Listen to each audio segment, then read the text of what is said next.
I always thought marriage was about closeness. Weekend together, sharing lunch, talking about our day. It felt natural. It felt right. But apparently, to my wife, it felt like suffocation. I found out by accident. One evening, she was on the phone in the kitchen, laughing with her best friend, Marissa. I was halfway down the hall when I heard my name. "He's just too clingy," she said, exasperated. "Always wanted to hang out on weekends. Texting to ask how my day is, wanted me home for lunch. God, it's like I can't breathe." Marissa asked something I couldn't make out, but my wife's answer stuck in my chest like a knife. "I just wish he'd stop. Give me some space." I'm not a teenager who needs a report to her boyfriend. I stood there, frozen. I had thought I was being caring, attentive. Instead, I was clingy. That night, I didn't confront her. I just went quiet.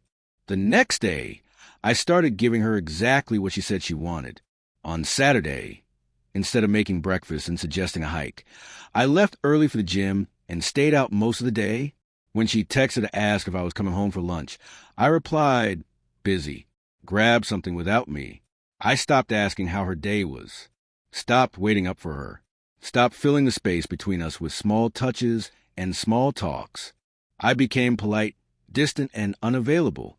At first, she didn't notice, or maybe she liked it. She started going out more, spending extra hours at work, coming home later and later. But I noticed something else. The smell of a different perfume clinging to her hair. The way her phone suddenly lived face down on the counter. The quick, nervous flick of her eyes toward the screen when it buzzed. 3 weeks into my non-clingy experiment, she announced she'd be going to a girls' night with Marissa. No problem, I told her. But once she left, I got in my car and drove downtown. I parked across from the restaurant she'd mentioned. For 20 minutes, nothing happened.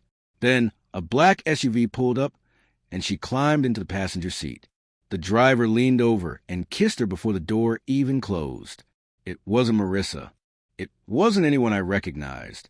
I followed them, carefully, to a boutique hotel. They went inside. I sat there for an hour, staring at the glowing sign above the entrance, letting the truth sink in. When I finally drove home, I knew what I had to do. Over the next few days, I gathered proof.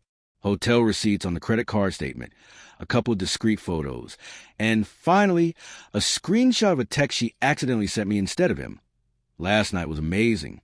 Can't wait to see you again." I didn't blow up. I didn't scream. I didn't give her the satisfaction of a dramatic confrontation. Instead, I went to a lawyer with the evidence I collected. The divorce would be swift and clean, and since I'd funded most of our assets, I'd be walking away with almost everything. The night I told her, she tried to play shocked. "You don't understand. It's not what it looks like." I slid the folder of printed proof across the table. "It's exactly what it looks like." She opened her mouth to speak, but I stood, grabbed my keys, and walked out. 3 months later, I was living in a new apartment. Weekends spent exactly how I wanted. Sometimes with friends, sometimes alone, but never wondering if the person next to me resented my presence. And my ex? Last I heard, the man she cheated with had moved on. Turns out he didn't like clingy women either. Sometimes you give someone exactly what they ask for, and in doing so, you give yourself the freedom you didn't know you needed.